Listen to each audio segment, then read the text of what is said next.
Sunshine, I'm Faith and welcome to my YouTube channel. Today I am going to be talking to you about my top 5 tips for success in pageantry. But before I get started, I would really like to take a second to just introduce myself to you and let you know what this channel is going to be all about. So I am currently the reigning Miss Tampa with the USA National Miss Scholarship pageant. I've been a competitor with them for 3 years, and at the end of this month I'm actually going to compete for the state title of Miss Florida or Miss Suncoast. They are awarding 2 titles. So I'm hoping that I can use this channel as a resource to teach other girls all about positive pageantry, the benefits, things to expect, give them tips and tricks to really be prepared to enter the world of pageantry, or to help seasoned competitors prepare for their competitions. I know I always like to do a lot of research on YouTube before I compete. That's what I was doing the other day when I discovered that there just weren't really a lot of videos from current contestants and title holders. There are a lot from amazing former contestants like Nia Sanchez and Danny Walker. They have some really amazing content, but I just felt like this was such an untapped resource for title holders to promote their system, to show some behind the scenes things, and really get more girls excited about pageantry and get them involved in some really positive and life-changing systems. So that is my goal. I'm going to be posting every Tuesday and Friday. So if you are at all interested in pageantry, beauty, fitness, fashion, whatever, I have lots of ideas. I'm going to be posting a lot of information, mostly revolving around pageantry. So if you are interested in that, you want to learn more, please go ahead and subscribe, like this video, and leave a comment for me. I am so excited to get started on this journey, and I'm really excited to help some girls get their start in their pageant journeys. So, without rambling on any longer after such a long introduction, here are my top 5 tips for success in pageantry. My tip number 1 is to go into the pageant being yourself, being exactly who you are, not who your coach thinks you should present yourself as or who your mom thinks you should present yourself as. Say hi to my cat. Or who you think the judges want to see, but as you. Because when it comes to pageantry, the most important quality in a title holder is that she's relatable and she's genuine and she's authentic with all of the people that she meets and gets the opportunity to impact during her year of reign. So you want to make sure that you're going into pageant weekend knowing that you're exactly you, especially because the judges can also see when you're not being yourself. They can see when you're not being genuine. It's extremely evident, especially because oftentimes you can just tell that it's fake.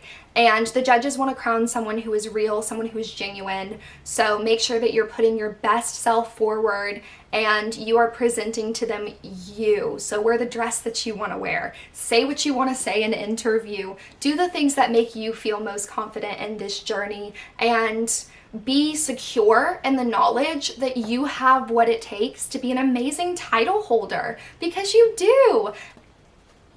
My next tip is that you have to put in the work for a pageant, and I mean really put in the work, not just on the fun stuff like picking out your wardrobe or a hair and makeup artist or designing your routines that you're going to do for your walks. All of that, yes, it's very important, but more than anything, first and foremost, you want to make sure that you are conducting yourself as a title holder should. So this is going to come into play really in your social media and in your community involvement.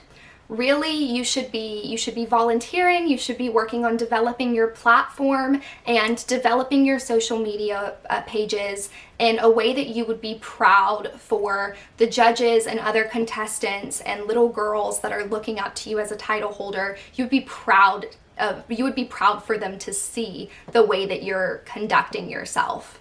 Really, when it comes to the judges selecting a title holder, they want to see somebody who's already doing the job, somebody who is putting in the work in their communities, somebody who is really passionate and dedicated to the causes that the system they're competing cares about. Going along with that tip, my third tip is that you should have a plan for your title. It is really, really important when the judges ask you, why should we pick you for this title? What do you want to do with your title? That you already have a plan, because the title is a 365-day job. You know, you don't just get your beautiful crown and banner and then you're done and you come back next year to crown your successor. That's really not what it's all about. It's about all of the lives that you can impact during your year of reign, and you can do so many positive things with your title if you go ahead and plan it out early. I mean, girl, write it down. Have a list, have goals for yourself during your year of reign.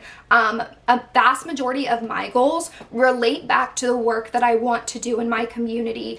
I mean, really consider what's important to you as a title holder. What do you want to accomplish? And then write it down, make it a goal, and make it something that you are putting in the work for right now, because that's going to show the judges that you are entirely dedicated and you are ready to handle the responsibility of being a title holder. My next tip is really, really simple, and it is to make sure that your wardrobe fits. When it comes to wardrobe, you really don't have to have the most expensive, the most extravagant gown or interview outfit. And there are a lot of ways that you can cut costs on those things. But even if you do go out and you spend a lot of money on a dress and it's just the most beautiful gown in the world, and it's stunning, but it doesn't fit right. It's gapping in places, it's puckering, maybe you can't walk in it because it isn't properly hemmed. All of those things are going to negatively impact your score, even if the gown's beautiful, because really at the end of the day, the gown itself doesn't matter, the girl that's wearing it does. And if the outfit doesn't fit you properly, it's not going to feel comfortable on stage, and that's going to really reflect in your face and in your posture. It's going to affect your performance negatively. And along with that, make sure that your shoes fit as well and that they're not too high for you. If you know you can't walk in 6-inch tippy tops, then don't walk in the 6-inch tippy tops, girl. They are so not a requirement. And then my final tip, and one of my favorites for anyone that is just getting started in pageantry, is to have goals for pageant week or pageant weekend that don't relate to the title at all, that don't relate to you winning the title or placing in the pageant. Because at the end of the day, every girl that's competing has a dream of holding that title, and only one gets to walk away with it that year. And that's a really difficult realization when you're preparing, is that the odds are kind of stacked against you.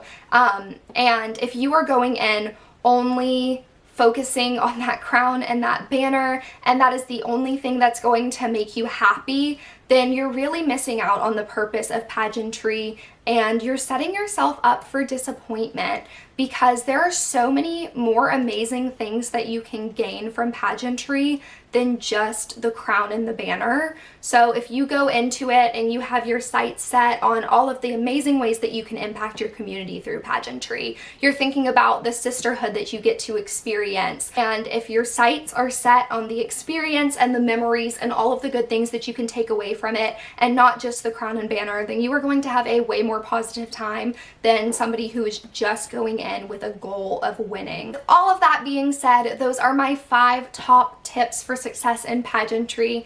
They're really easy to implement if you just start working on your mindset and working on being the title holder that you want to be before you've even got the crown and the banner. I'm telling you, I've been involved in pageantry for 12 years, and these are the things that immediately, once I changed them, they made a world of difference in my success in pageantry, and also just how I felt about myself as a person. There are so many amazing things to experience in pageantry, and I really, really hope this channel inspires you to start your journey. It was a lot of fun to film, and I am so looking forward to sharing the rest of my pageant knowledge with all of you.